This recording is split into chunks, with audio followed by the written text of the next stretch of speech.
ಕೆಲೂರ ಗ್ರಾಮದಲ್ಲಿ ಸಿಸಿ ರಸ್ತೆ ಹಾಗೂ ಗ್ರಂಥಾಲಯ ಕಟ್ಟಡ ಕಾಮಗಾರಿಗೆ ಭೂಮಿ ಪೂಜೆ ನೆರವೇರಿಸಿದ ಶಾಸಕ ವಿಜಯಾನಂದ ಕಾಶಪ್ಪನವರ.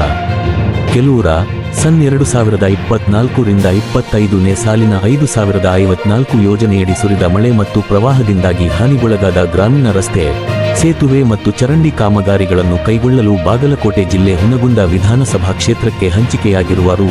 10,00 ಕೋಟಿ ಮೊತ್ತದ ಯೋಜನೆಯಡಿಯಲ್ಲಿ ಇಲಕಲ್ಲ ತಾಲೂಕಿನ ಕೆಲೂರ ಗ್ರಾಮದಲ್ಲಿ ಸಿ.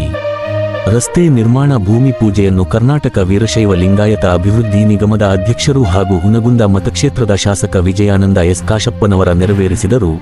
SCPTSP ಯೋಜನೆಯಡಿ 25 ಲಕ್ಷ ರೂಪಾಯಿ ಅನುದಾನದಲ್ಲಿ ಅಲೆಮಾರಿ ಗ್ರಂಥಾಲಯ ಕಟ್ಟಡ ನಿರ್ಮಾಣದ ಭೂಮಿ ಪೂಜೆ ಕಾರ್ಯವನ್ನು ಕರ್ನಾಟಕ ವೀರಶೈವ ಲಿಂಗಾಯತ ಅಭಿವೃದ್ಧಿ ನಿಗಮದ ಅಧ್ಯಕ್ಷರು ಹಾಗೂ ಹುನಗುಂದ ಮತಕ್ಷೇತ್ರದ ಶಾಸಕ ವಿಜಯಾನಂದ ಎಸ್ ಕಾಶಪ್ಪನವರ ನೆರವೇರಿಸಿದರು. ಅದೇ ಗ್ರಾಮದಲ್ಲಿ ಅಲೆಮಾರಿ ಗುಂಪಿಗೆ ಸೇರಿದ ಹೆಳವ, ಕೊರಮ, ಕಿಳ್ಳಿಕ್ಯಾತರ ಸಮುದಾಯದ 150ಕ್ಕೂ ಹೆಚ್ಚು ಮನೆಗಳಿದ್ದು ಸರ್ಕಾರದ ಯೋಜನೆಯೊಂದರಲ್ಲೊಂದದ ಅಲೆಮಾರಿ ಜನಾಂಗದವರಲ್ಲಿ ಶೈಕ್ಷಣಿಕ ಅಭಿವೃದ್ಧಿಗಾಗಿ ಸಾರ್ವಜನಿಕ ಗ್ರಂಥಾಲಯ ಇಲಾಖೆಯಿಂದ ಪ್ರಾರಂಭಿಸಲಾದ ಅಲೆಮಾರಿ ಗ್ರಂಥಾಲಯ ಸ್ವಂತ ಕಟ್ಟಡವಿಲ್ಲದೆ ಅಲೆದಾಡುವ ಪರಿಸ್ಥಿತಿಯಲ್ಲಿತ್ತು.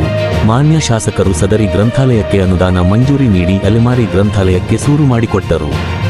ಈ ಸಂದರ್ಭದಲ್ಲಿ ಗ್ರಾಮ ಪಂಚಾಯತಿ ಅಧ್ಯಕ್ಷರಾದ ಮಹಾಲಿಂಗೇಶ ನಾಡಗೌಡರ, PKPS ಅಧ್ಯಕ್ಷರಾದ ವಜಿರಪ್ಪ ಪೂಜಾರ, ಗ್ರಾಮದ ಹಿರಿಯರಾದ ಅಪ್ಪಾಸಾಹೇಬ ನಾಡಗೌಡರ, ಗ್ರಾಮ ಪಂಚಾಯಿತಿ ಸದಸ್ಯರು ಹಾಗೂ ಕೃಷಿ ಪತ್ತಿನ ಸದಸ್ಯರು, ಮುಖ್ಯ ಗ್ರಂಥಾಲಯಾಧಿಕಾರಿಗಳಾದ ಶ್ರೀಮತಿ ಹಜಿರಾ ನದಾಫ್, ಅಲೆಮಾರಿ ಸಮಾಜದ ಜಿಲ್ಲಾ ಅಧ್ಯಕ್ಷರಾದ ಶರಣಪ್ಪ ಹೆಳವರ ಹಾಗೂ ಗ್ರಾಮದ ಹಿರಿಯರು, ಸಮಾಜದ ಮುಖಂಡರು ಉಪಸ್ಥಿತರಿದ್ದರು.